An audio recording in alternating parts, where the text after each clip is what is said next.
পবিত্র ঈদ উল ফিতরে দেশের সড়ক মহাসড়কে ৩১৫টি সড়ক দুর্ঘটনায় ৩২২ জন নিহত, ৮২৬ জন আহত হয়েছেন। একই সময়ে রেলপথে ২১টি দুর্ঘটনায় ২০ জন নিহত, ৮ জন আহত হয়েছেন। নৌপথে ৪টি দুর্ঘটনায় ১০ জন নিহত, ১ জন আহত ও ১ জন নিখোঁজ আছেন। সড়ক, রেল ও নৌপথে মোট ৩৪০টি দুর্ঘটনায় ৩৫২ জন নিহত ও ৮৩৫ জন আহত হয়েছেন। আজ বুধবার সকালে ঢাকা রিপোর্টার্স ইউনিটিতে এক সংবাদ সম্মেলনে এসব তথ্য জানান যাত্রী কল্যাণ সমিতির মহাসচিব মোহাম্মদ মোজাম্মেল হক চৌধুরী। তিনি বলেন, এবার দীর্ঘ ছুটির কারণে ধাপে ধাপে বাড়ি ফেরার সুযোগ হয় দুর্ঘটনা ও হতাহতের সংখ্যা কিছুটা কমেছে। দেশের সড়ক মহাসড়কের অবস্থা আগের তুলনায় ভালো থাকায় সরকারের বিভিন্ন নিয়ন্ত্রক সংস্থা, বিআরটিএ, ভোক্তা অধিকার সংরক্ষণ অধিদপ্তর, হাইওয়ে পুলিশ ও বাংলাদেশ সেনাবাহিনীর কার্যক্রম ছিল যাত্রী বান্ধব ও দৃশ্যমান। এটার জন্য আইন শৃঙ্খলা বাহিনীর কঠোর অবস্থান জরুরি। আমরা দেখছি আইন প্রয়োগে দুর্নীতি এবং শিথিলতা, এটা এই যে জাতীয় মহাসড়কে সরকারের নির্দেশনা থাকার পরেও জাতীয় মহাসড়কগুলো থেকে ইজি বাইক, ব্যাটারি চালিত রিক্সা, নসিমন পরিবহন বন্ধ করা যাচ্ছে না। তবে আমরা এবার এক আশার আলো দেখেছি, এবার তারা সংখ্যায় কমিয়ে আনতে সমর্থ হয়েছে অনেকগুলো রুটে। যে সমস্ত রুটে কমিয়ে আনতে পারে নাই সেই সড়কগুলোতে কিন্তু দুর্ঘটনা আমরা দেখেছি। যেমন চট্টগ্রাম কক্সবাজার জাতীয় মহাসড়ক, এখানে আমরা দেখেছি এখানে তারা আশানুরূপ কিন্তু আনতে পারেনি, অনেকগুলো রুটে তারা কমিয়ে আনতে সমর্থ হয়েছে। বিশেষ করে আমাদের সেনাবাহিনী সহযোগিতা করার কারণে বিদ্যমান ট্রাফিক ব্যবস্থায় কিন্তু আমরা এটা পাচ্ছি না।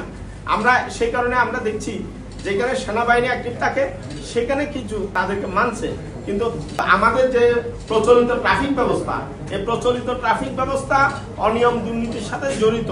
সে কারণে তাদেরকে দিয়ে আমরা এই যে সরকারের যে আইন এবং বিধিবিধান এগুলো কিন্তু বাস্তবায়ন করা আমাদের জন্য বড় চ্যালেঞ্জের।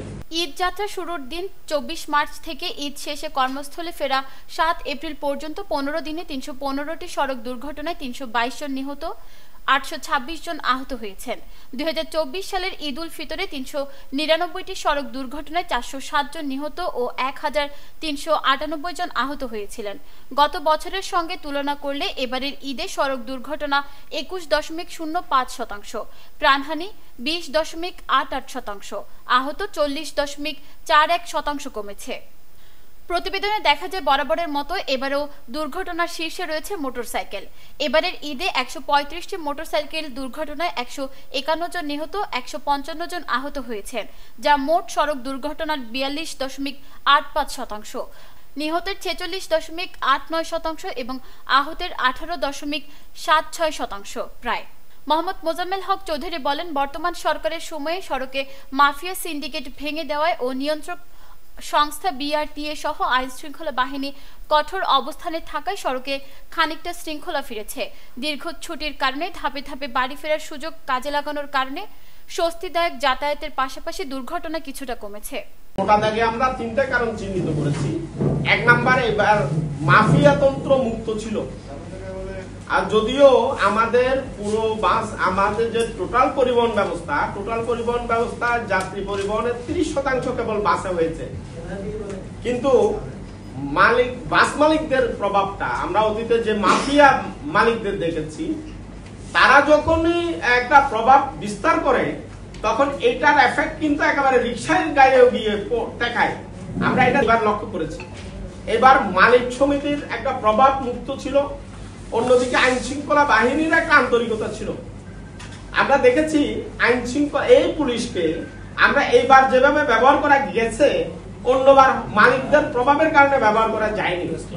এবার আইনের কঠোরতা আমরা কিছুটা লক্ষ্য করেছি, যেটা প্রভাব মুক্ত এফেক্ট হয়েছে।